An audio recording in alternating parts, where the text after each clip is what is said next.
Hello everyone, and welcome to today's math tutorial. In this video, we will be solving the equation 4 times x plus 2 equals 18. We will be using basic algebraic techniques to isolate the variable x and find its value. So grab your pen and paper, and let's get started.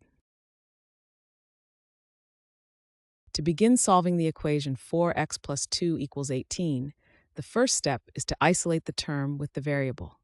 In this equation, the term with the variable is 4x. To isolate 4x, we need to remove the constant on the left side.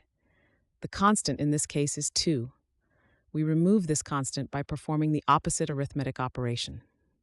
Since the constant 2 is added to 4x, we need to subtract 2 from both sides of the equation to keep it balanced.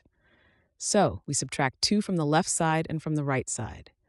This changes the left side from 4x plus 2 to just 4x. On the right side, we subtract 2 from 18, which changes 18 to 16. Now the new equation is 4x equals 16. We have successfully altered the equation by removing the constant. Now, let's continue to step 2 of solving the problem. The equation we now have is 4x equals 16.